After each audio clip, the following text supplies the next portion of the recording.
사랑과 자비가 풍성하신 하나님 아버지, 연약한 저희들에게 생명과 또 하나님의 놀라운 선을 우리에게 보여주시고자 말씀을 주신 하나님 아버지, 이 말씀의 시간 성령께서 주관하여 주시고 성령께서 각자의 모양대로 말씀하여 주시옵소서. 예수님의 이름으로 기도드립니다. 아멘.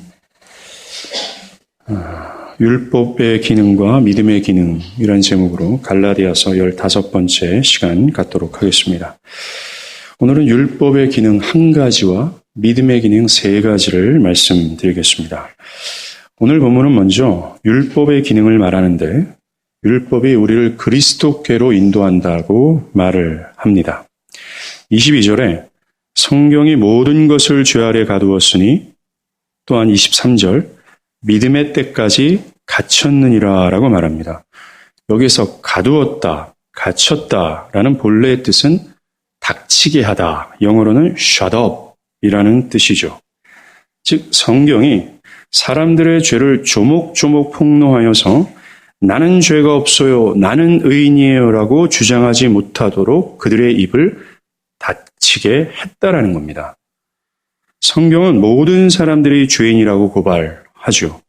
열왕기상 8장 46절, 범죄하지 아니하는 사람이 없사오니, 시편 143편 2절, 주의 눈앞에는 의로운 인생이 하나도 없나이다.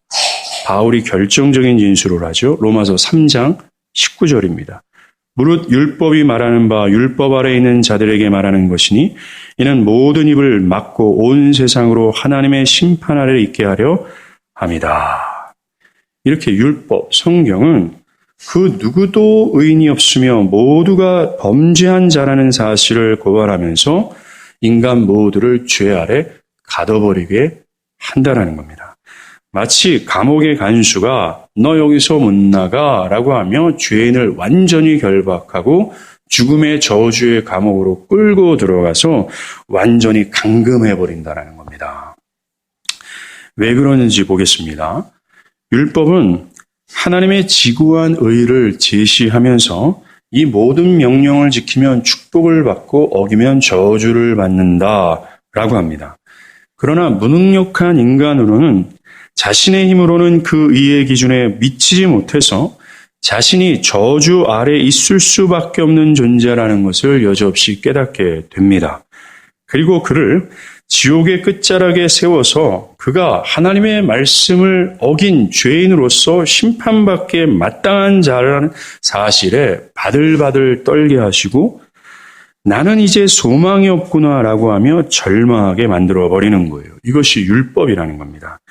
이것이 하나님의 율법 앞에서 자신의 실체를 발견한 사람, 자신의 실체를 제대로 깨달은 사람들의 모습이 되는 거예요. 지옥의 끝자락에서 나는 이제 소망 없구나, 나는 저주 아래 있구나, 나는 살 수 없구나 라고 하면서 무한한 절망 가운데 빠지는 것, 이것이 율법의 기능이라는 거예요. 그렇다면 왜 하나님이 이런 장치를 하셨을까요? 하나님이 인간을 곤란케 하시기 위해서 이런 장치를 하셨을까요? 아닙니다. 이렇게 하신 이유는 인간이 율법의 요구를 지 힘으로 지켜 행할 수 없다라는 존재라는 것, 이것을 깨닫게 하시기 위해서라는 겁니다. 그래서 자기 자신이 구세주를 의지할 수밖에 없는 존재구나라는 걸 느끼도록 하는 거예요. 그래서 오 주여, 나는 죄인입니다. 나 좀 살려주세요. 나의 힘으로는 하나님의 지구한 의의 기준에 미치질 못해요. 나는 저주 아래 있어요. 하나님 정말 살려주세요. 하나님의 은혜를 부어주세요. 라고 하면서 하나님의 은혜를 허술하게 만들어버린다는 거예요. 율법은 인간의 교만한 마음을 완전히 붕괴시킵니다. 우리가 얼마나 높아요, 그죠? 우리는 말입니다, 지구한 하나님의 말씀, 이거를 다 집어치더라도 우리의 부모님 말씀이나 그 누구의 가르침도 따라가지 않을 만큼 우리는 교만해 있어요. 한갓 피조물, 인간, 먼지와 같은 인간의 말도 따라갈 수 없을 만큼 교만으로 완전히 무장되어 있는 이 마음, 요 교만한 요 상태가 바로 저주며, 요 상태로는 하나님의 말씀을 따를 수도 없고, 요 상태로는 하나님의 구원에 근접도 못해요. 그런데 요 교만한 마음을 누가 붕괴시키냐? 바로 율법이 붕괴시킨다라는 겁니다. 율법이 하나님의 공의의 빛을 강렬하게 조명하는 거예요. 그 조명 안에서 발견되어지는 나라는 겁니다. 어두운 시절, 어둠 가운데는 내가 나의 실체를 몰라요. 그런데 율법이 확 비춰줄 때 우리는 그제서야 아하, 내가 이런 죄인이구나. 완전히 나를 발가벗겨져서 부끄럽게 하셔서 나는 할 말 없는 죄인이구나 라고 하면서 입을 다물게 한다라는 거예요. 이게 율법이라는 겁니다. 그런 후에 23절의 말씀처럼 우리를 믿음의 때까지 가두어 버리는 겁니다. 믿음이 올 때까지 말이죠.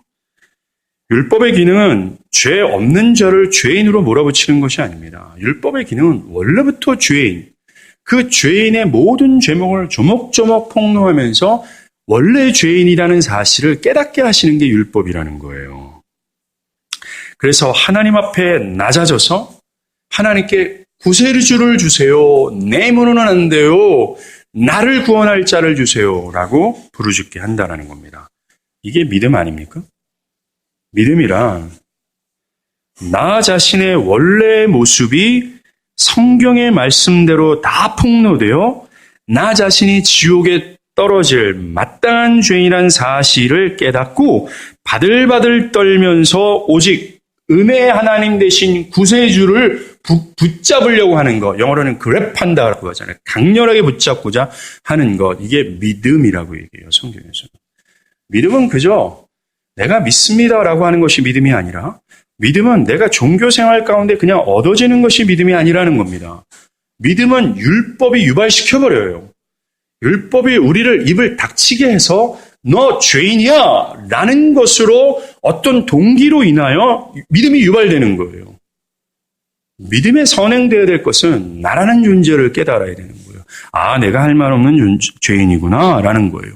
그 다음에 하나님이 나를 쫙 지옥의 끝자락에 세워버리셔서 그 앞에서 완전히 나를 붕괴시켜서 나를 절망시키는 거죠. 그리고 하나님의 은혜 앞에 손을 팍팍 빌며 나 좀 살려주세요 라고 하며 하나님이 주신 그리스도 예수를 강렬하게 붙잡고자 하는 거예요.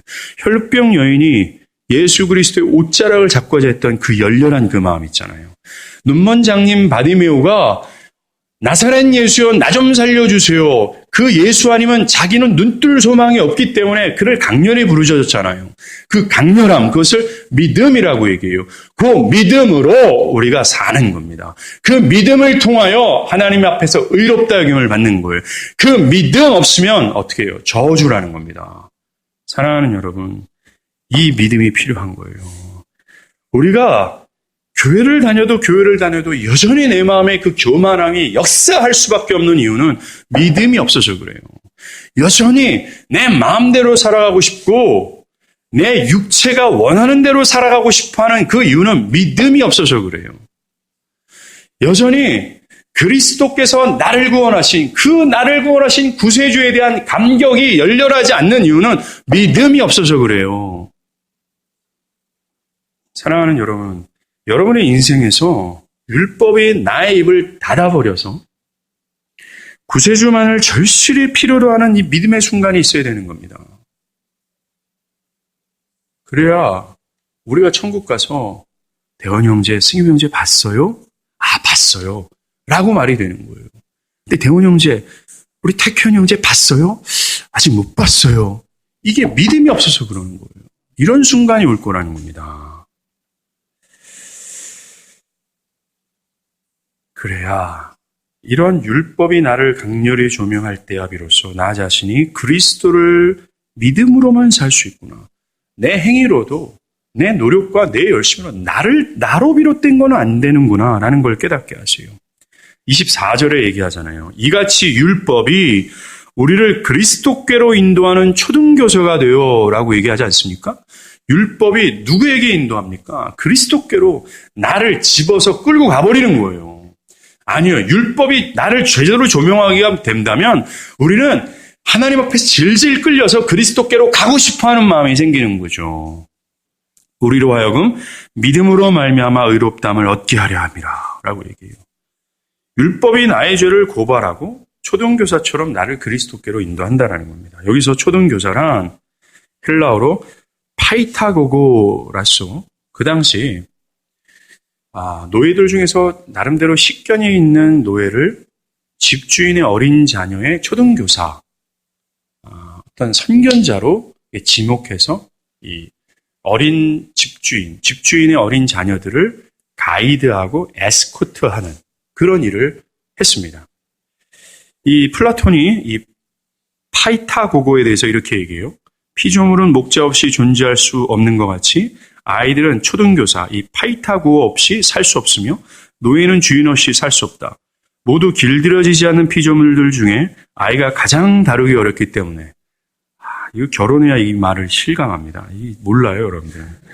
왜냐하면 아이가 아직 억제되지 않은 이성이라는 원천을 소유한 배은망덕하고 교활하며 무례한 피조물이기 때문이다. 따라서 아이에게는 그들을 가르쳐줄 파이타고고 초등교사가 필요하다 이렇게 얘기합니다. 제가 아는 사모님이 남편 목사님 굉장히 복음을 정말 잘 설교하는 목사님이에요. 그리고 그 목사님 아들 2명한테 아들이 있습니다. 근데 둘째 아들은 설교 시간에 무릎을 딱 꿇고 2시간이든 3시간이든 정지하세요. 제가 놀랐어요. 근데 첫째 아들은 굉장히 힘들게 해요. 부모님의 마음을 굉장히 힘들게 하는데. 그래서 제가 이제 그 아이들, 사춘기에 맞은 아이들을 그 사모님하고 그 아들을 갖고 있는 사모님하고 이야기를 하는데 그 사모님이 뭐라고 그러는지 아십니까? 목사님 너무 힘들어하지 마세요. 그냥 그 시절의 아이는 인간이 아니다 생각하세요. 그냥 다운 증후군 정도 장애를 갖고 있는 그런 사람 취급하지 않으면 마음이 편안합니다. 맞아요. 비열하고 교만하며 정말 인간 같지도 않는 그들에게 파이타고고를 딱 세우는 거예요. 그게 초등교사라고 얘기를 합니다. 바울은 여기서 말하는 이 파이타고고를 율법에 비유해요. 그래서 이 율법이 아직 자신이 어떤 존재인지를 모르고 교만하고 하나님께 무례한 인간을 깨우쳐주며 바른 길로 가이드한다라는 겁니다. 율법이. 파이타고고처럼. 인간 같지도 않은 인간에게 야, 네가 인간 구실을 해야지. 네가 인간이냐? 라고 하면서 가르쳐준다라는 거예요. 율법이. 이렇게 율법은 우리를 그리스도께로 인도합니다. 율법의 고발을 당하여서 자신의 실체를 깨닫지 못한 사람들은 그리스도께 인도함을 받지도 않고 이 그리스도께 갈 생각조차 안 해요. 율법이라는 파이타고고가 야, 너 이런 죄를 졌잖아. 너 이런 죄를 졌잖아. 너 죄인이잖아. 너 하나님의 저주 아래에 있잖아. 라고 가르쳐주지 않는 인간은, 그걸 깨닫지 않은 인간은 절대로 그리스도께 갈 생각조차 안 하고 가지도 않는다는 겁니다. 하나님의 율법에서 절망해보지 못한 사람들은 그리스도를 강렬하게 호소하지 못해요. 그래, 믿을 생각조차 안 한다는 겁니다. 만약 이 은혜가 없이 교회에 있다면 그들은 그저 종교인에 불과해요. 내 인생에서 율법 앞에 고발을 당하여서 이 파이타고고로 말미암아 그리스도께로 인도함을 받지 못한 그 사람들은 외식자에 불과한 겁니다.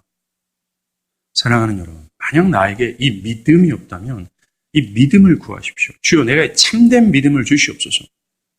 조나나 에드워드는 이 참된 믿음, 회심을 하기 위하여 가만히 있지 말고 하나님이 회심케 하는 거잖아요. 내가 할 일이 뭐 있어요?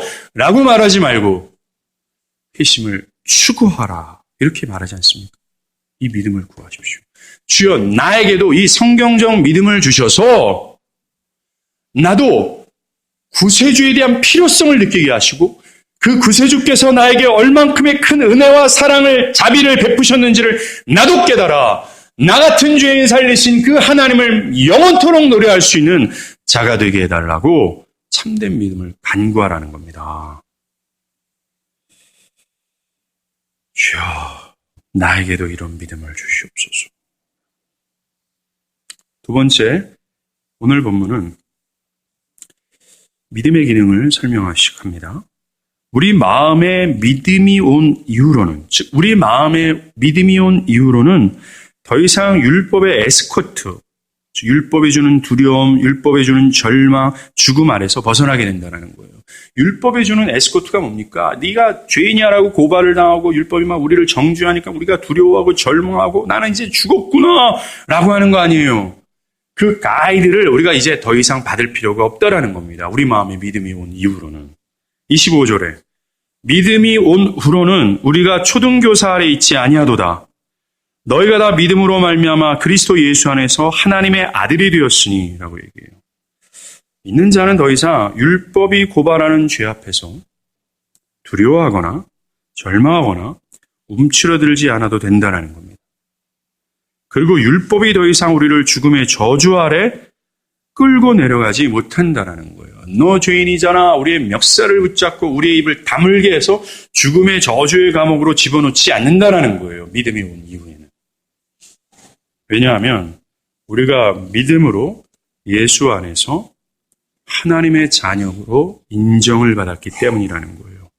24절에서 말하는 초등교사, 이 파이타고고 이들은요. 어린 자녀들을 가이드하고 가르쳐 주다가 이 주인의 어린 자녀가 성숙한 자녀가 되면 어른이 돼서 이 재산을 상속할 만한 나이가 되면 이제 그 역할은 끝이 납니다. 물러가게 된다는 거예요. 이런 것처럼 믿는 자의 마음에 믿음으로 예수가 오시기 전까지는 율법은 매우 엄격한 감독자요 통제자 역할을 합니다. 이 파이타고처럼 말이죠. 믿음이 오기 전에는. 그래서 그가 하나님 앞에서 교만하고 무례한 피조물이라는 사실을 깨닫게 하세요. 율법으로 말미암아 자신의 실체를 깨닫게 하셔서 저주의 감옥으로 끌고 내려가잖아요. 이런 율법의 기능은 지금도 유효합니다. 누구에게? 불신자들에게 유효하다는 거예요. 믿음이 없는 자들에게는 이 역사가 유효하고 필요하다라는 거죠. 아직 회심하지 않는 자들에게는 이런 율법의 기능에 살아 역사해야 되는 것을 우리가 강렬히 필요로 해야 된다는 겁니다. 착각하면 안 돼요. 지금 믿음의 시대이니까 이 말씀을 이렇게 해석하죠. 지금은 믿음의 시대이니까 율법의 이런 기능이 필요 없겠구나. 그래서 율법이 폭로하는 죄로 인해 두려워하거나 절망할 필요가 없구나 라고 생각해서는 안 된다는 거예요. 아직 회심하지 않는 자는 이 율법의 역사, 율법의 이 펑션이 기능되어야 된다는 겁니다. 그래서 자신이 율법 아래 있는 자구나라는 사실을 알아야 돼요. 몇 주 전에 제가 율법 행위에 속한 자, 믿음에 속한 자 설명하지 않았습니까? 율법 행위에 속한 자는 저주를 받는다라고 얘기했잖아요. 그럼 율법 행위에 속한 자가 누구예요? 율법 행위에 속한 자가 누굽니까? 이스라엘입니까? 유대인에게만 속한 겁니까? 아니 구약 사람에게만 속한 겁니까? 아니라고 그랬죠. 아직 자기 자신이 무능력하고 불가능함을 깨닫지 못하고 자기 자아가 팔팔하게 살아 역사하는 자, 그게 율법에 속한 자라고 얘기했잖아요. 그 율법에 속한 자구나라는 사실을 율법을 통하여 깨달아야 된다는 겁니다. 이런 자들에게는 이 기능이 필요해요. 하지만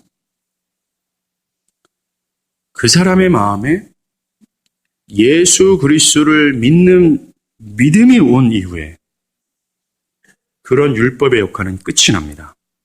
왜냐하면 초등교사의 역할처럼 마찬가지예요. 초등교사가 주인의 자녀가 성숙한 사람이 되면 자신의 역할을 접는 것처럼 초등교사와 같은 율법은 하나님의 유업을 상속할 하나님의 자녀가 된 믿는 자에게 그런 역할을 중단해버린다는 거예요. 손 털어버린다는 거죠. 성숙한 상속자란 유업을 받을 만한 조건을 갖춘 하나님의 자녀를 뜻합니다. 자녀이면 유업을 받는 거잖아요. 하나님의 아들을 설명하기 위해서 바울은 27절에 세례를 말합니다. 세례의 본뜻은 집어넣다, 쳐넣다라는 뜻입니다. 제가 여러분들에게 쳐넣다라는 것을 너무 과격한 표현으로 하지 마시고요. 그냥 헬라어 사전에 있는 용어를 제가 빌려 쓰는 겁니다. 집어넣어버리다, 쳐넣어버리다라는 뜻이에요. 한마디로 그리스도께 나 자신이 집어넣어지는 것, 쳐넣어지는 것, 이것을 세례라 그래요.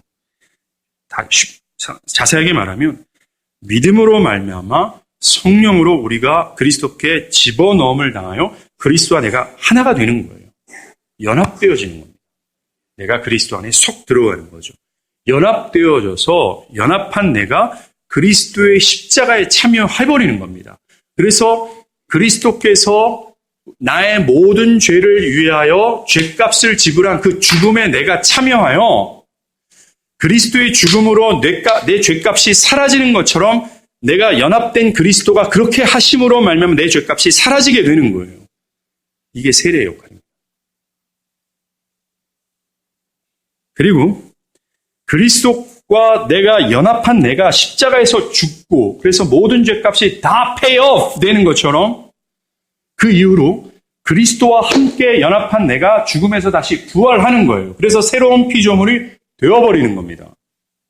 이걸 세례라 그래요.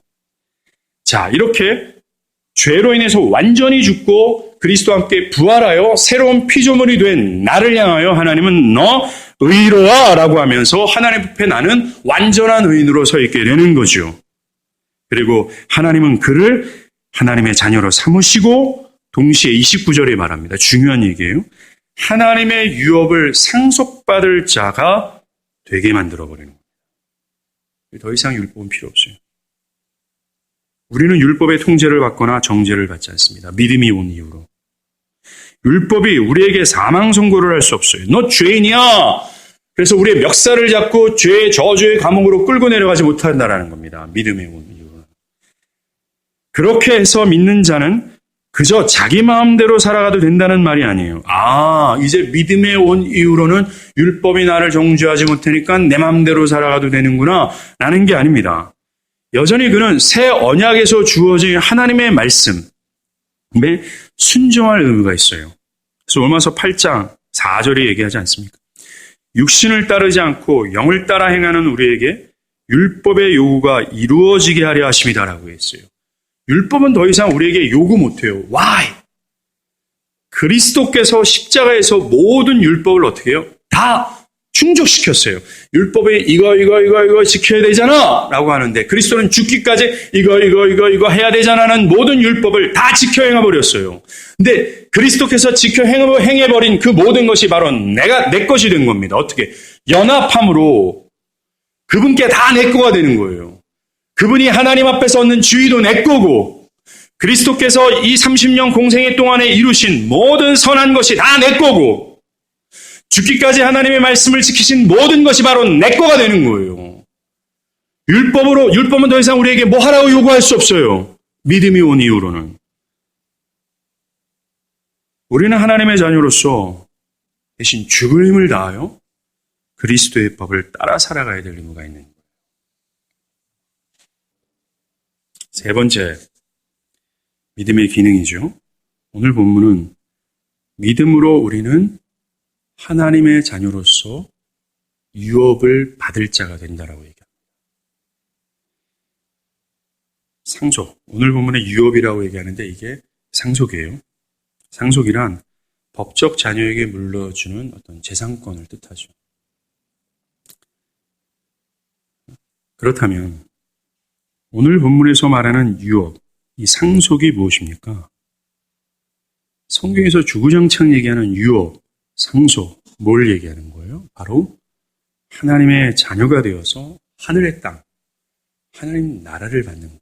이게 우리가 받을 유업이고 26절, 29절 한번 보세요.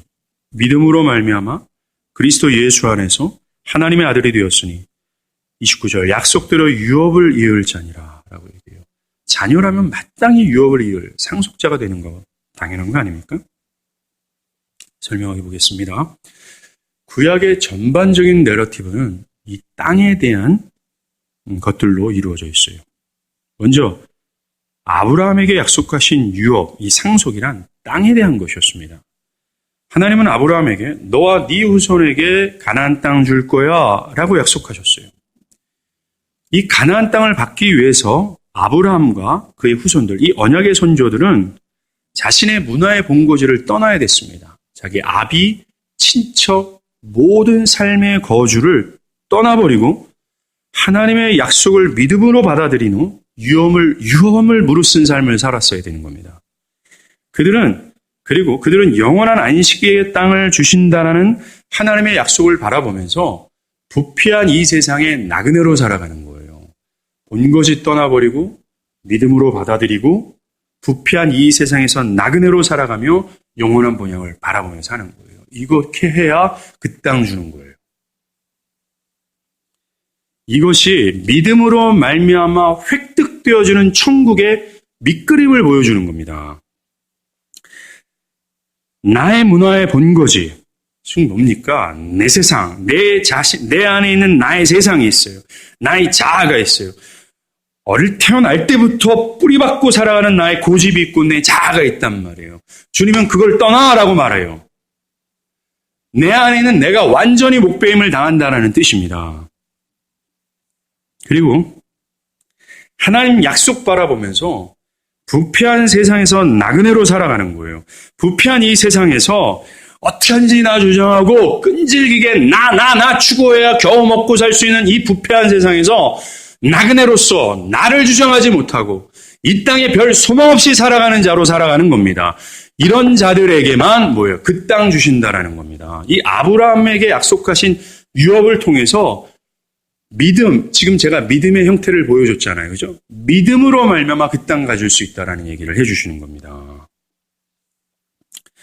요즘 한국 청년들 사이에서 헬조선, 지옥한국이라는 신조어가 유행이죠.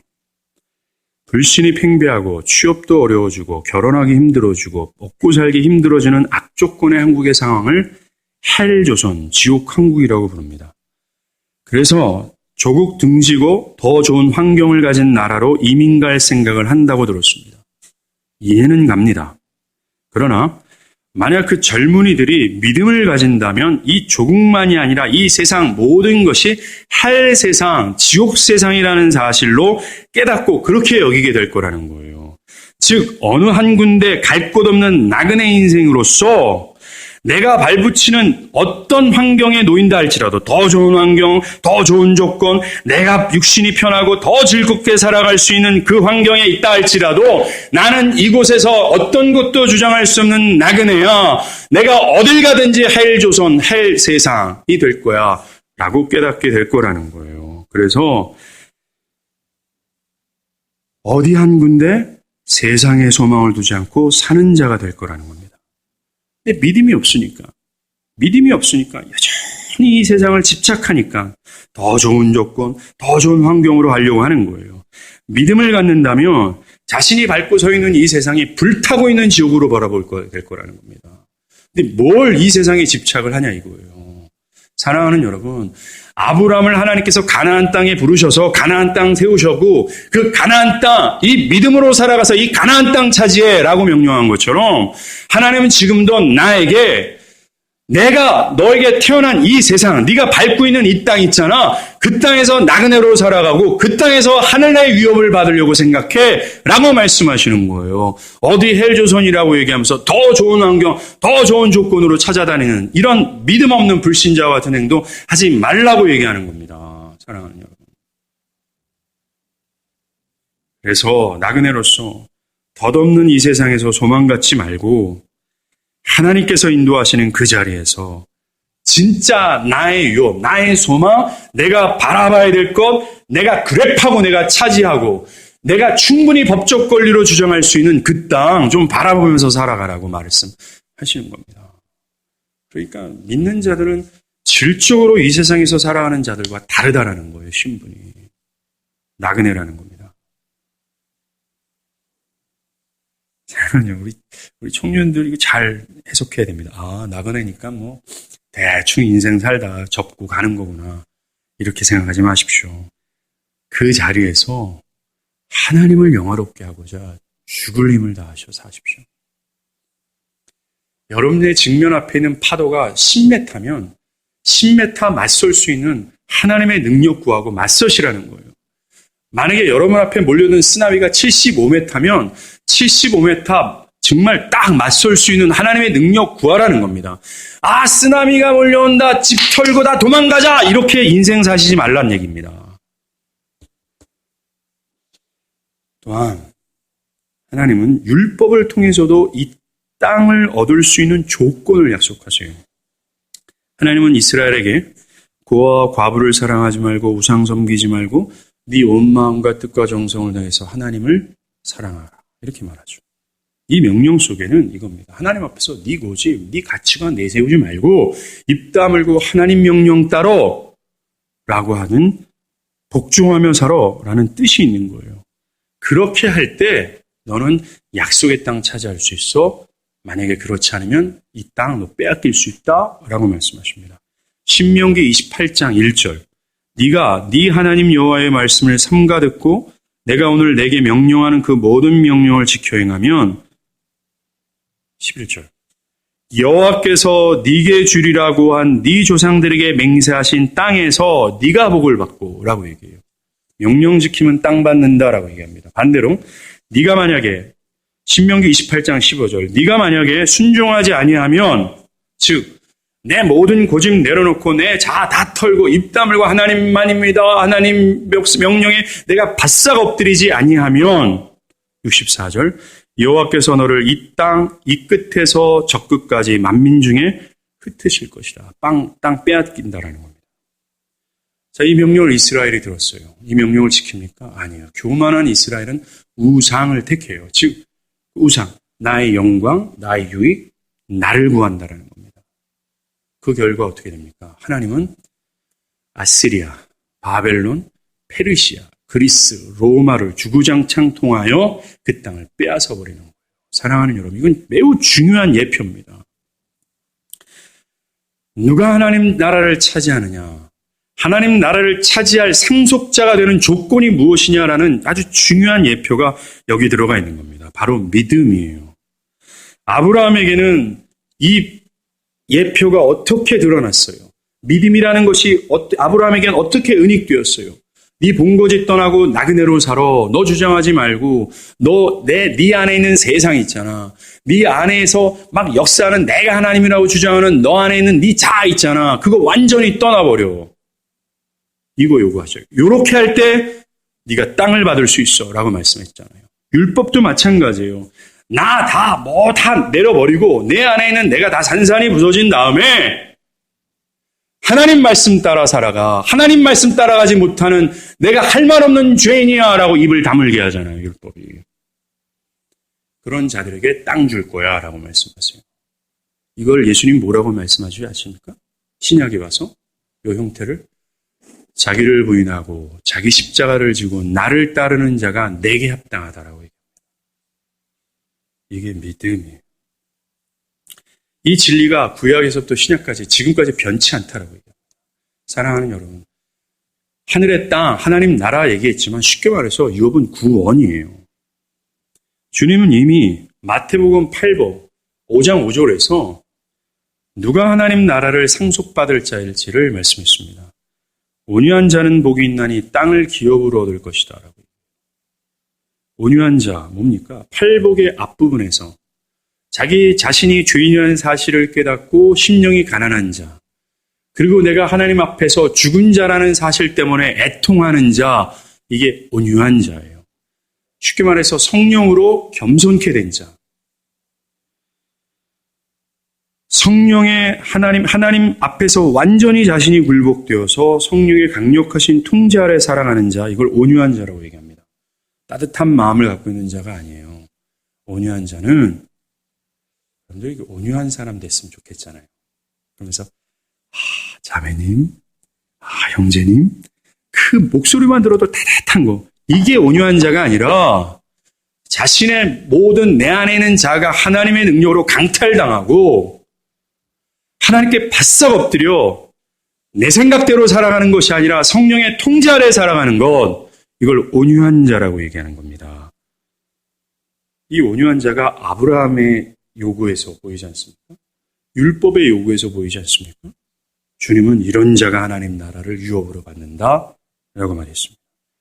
오늘 본문에서 확정 짓습니다. 너희가 다 믿음으로 말미암아 그리스도 예수 안에서 하나님의 아들이 되었으니 29절 그리스도의 것이면 곧 아브라함의 자손이여 약속대로 유업을 이을 자니라. 상속자가 될 거다라고 얘기합니다. 사랑하는 여러분, 저와 여러분이 그리스도를 믿는다면 우리에게 합법적으로 주장하고 또한 소망할 수 있는 확실한 땅이 있습니다. 그 땅은 이 세상에 속한 게 아니에요. 저 하늘에 있습니다. 괜히 이 썩어질 세상 두고서 더 좋은 환경, 더 좋은 질의 삶을 찾아 헤매는 어리석은 자가 되지 않길 바랍니다. 여러분, 나그네예요. 저 하늘에 소망 두게 된다면 이 땅에서 어떤 형편에 놓이게 되건 여러분들의 인생이 발걸음이 가볍게 될 겁니다. 여러분들, 이 세상 주인 삼고 살아가는 이 인생들 한번 보십시오. 이 세상 온갖 모든 걸 다 집착하며 살아가는 인생들을 보세요. 그 인생들에서 터져나오는 게 한숨 아닙니까? 인생들에서 나오는 게 눈물과 절망 아니에요? 이 땅에 못 박고 이 땅에 소망 두고 살아가는 결과가 한숨과 절망과 눈물이라는 거예요. 우리도 그와 똑같이 살아가는 인생이 아니라는 겁니다. 우리의 인생은 나그네로서 이 땅을 그냥 스쳐져 나가는 것이며 우리는 영원한 기쁨과 복락과 안위와 사랑과 희열이 있는 저 하늘에 소망 두고 살아가는 자들이기에 그 하늘에서 뿜어져 나오는 기쁨 갖고 살아가는 자들이 된다라는 거예요. 뭘 선택하며 살아가실 거예요? 만약에 믿음 없이 나그네로 살아가지 않는다면 제가 단언컨대 여러분의 인생은 눈물과 절망과 한숨뿐일 겁니다. 어딜 가도 예스! 이 세상에서 가장 복지가 잘 돼 있다라고 행복지수가 높은 스위스 땅에 가도 절망과 한숨과 눈물뿐일 겁니다. 그런데 저 하늘에 소망을 둔다면 나그네로서 하는 기쁨과 희열을 누리게 될 겁니다. 그리고 마지막 날 천성의 문을 담대히 두들기게 될 거예요. 여보시오, 문을 여시오! 라고 하면서 문을 여시오! 하나님의 상속자, 하늘의 나라를 상속받을 김영채가 왔어! 하면서 팍 하고 문을 두들기게 될 거예요. 근데 믿음 없는 자 막 문을 두들기잖아요. 너 누구니? 라고 얘기할 거예요. 난 너 모른다! 라고 얘기하면서 돌려보내게 될 겁니다.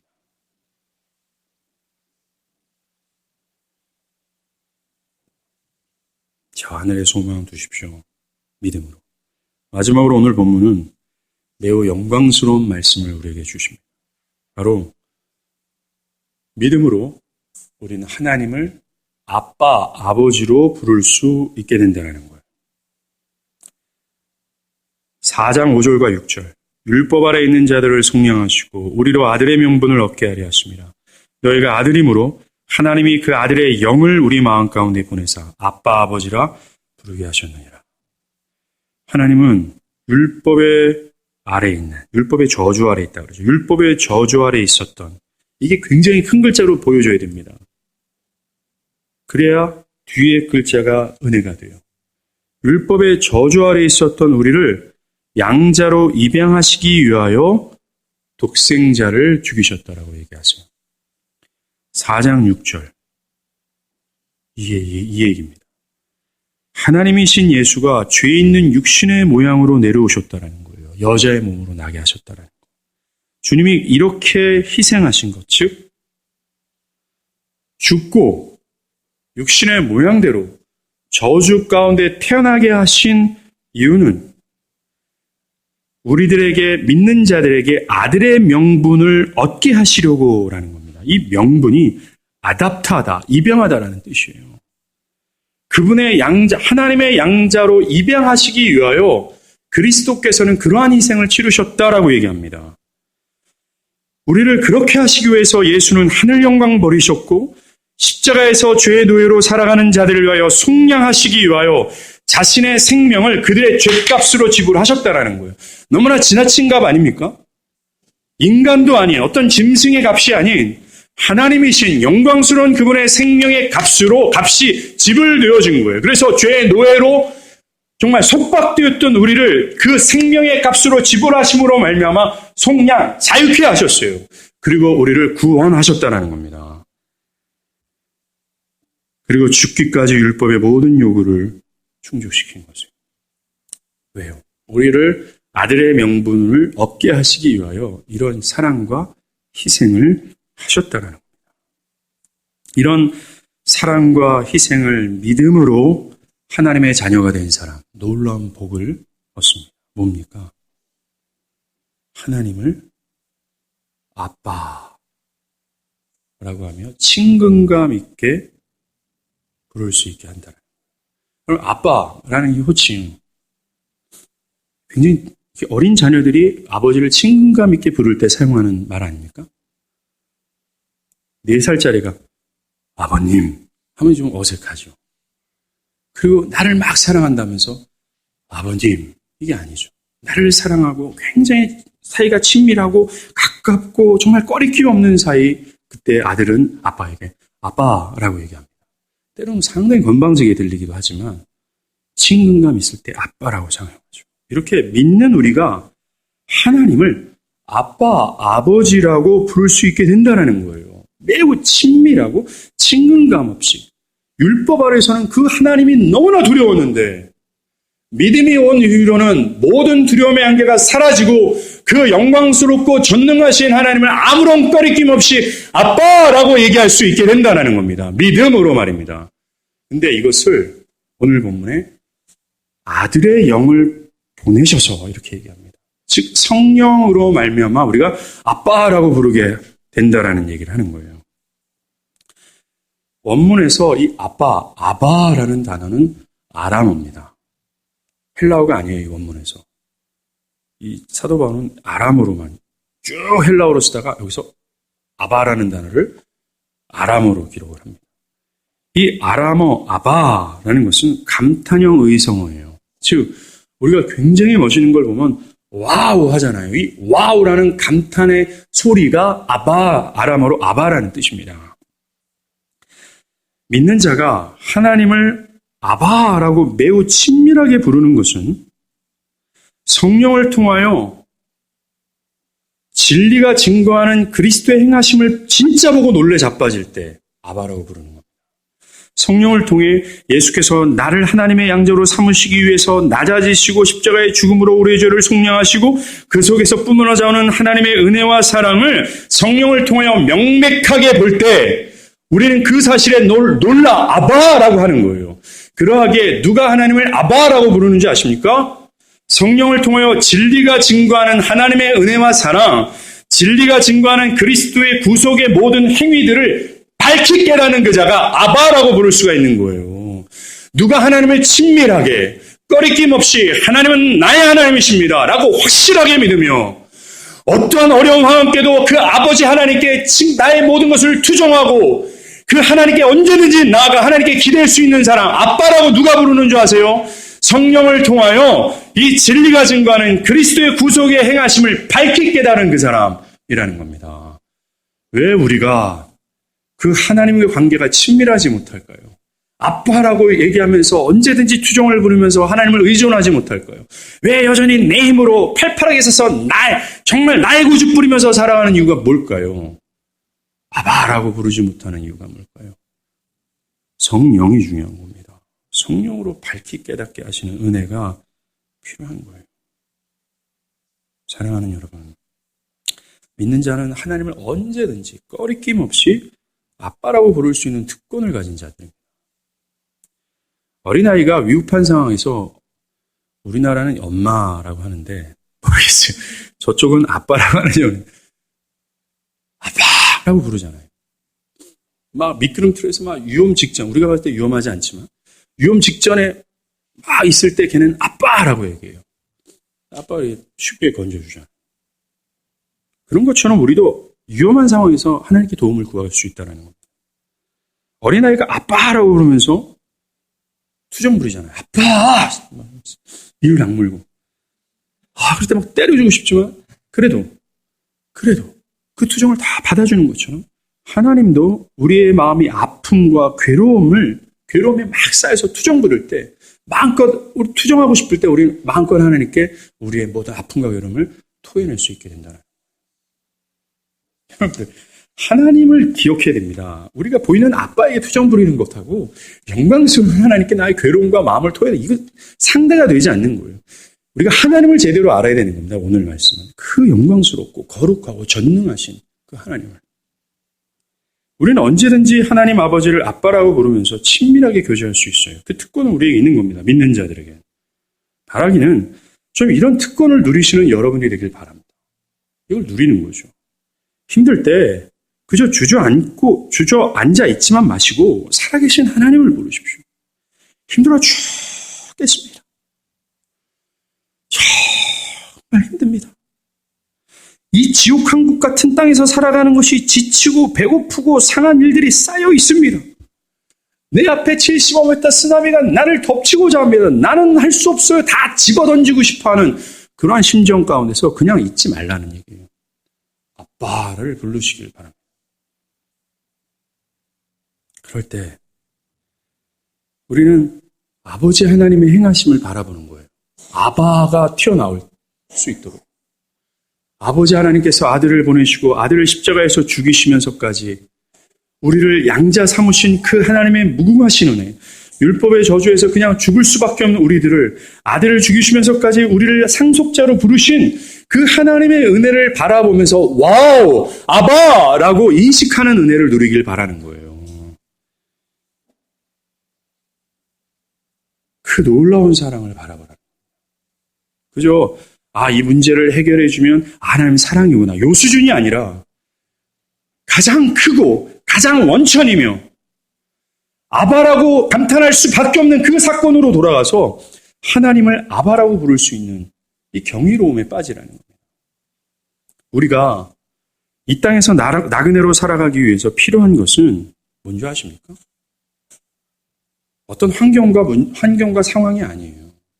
나그네로 잘 살아가기 위해서 좋은 환경, 좋은 질의 삶이 우리 이게 아니라 더 좋은 환경, 더 높은 수입, 더 편안한 처소가 아니라 아버지 하나님과 어떤 관계를 갖고 있느냐가 문제라는 겁니다. 어떤 관계? 여러분들은 어떤 관계를 갖고 있습니까? 하나님을 아바라고 하는 하나님과의 친밀한 관계를 갖고 있습니까?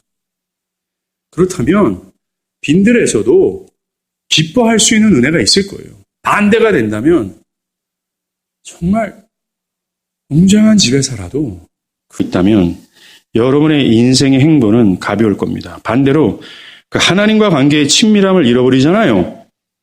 어떤 환경에 놓은다 할지라도 죽을 수밖에 없는 인생, 지옥의 불길을 통과하는 인생으로 살 수밖에 없다는 겁니다. 바라기는 믿음으로 지금까지 말씀했던 모든 복락을 누리시는 여러분이 되기를 바랍니다. 기도하시겠습니다.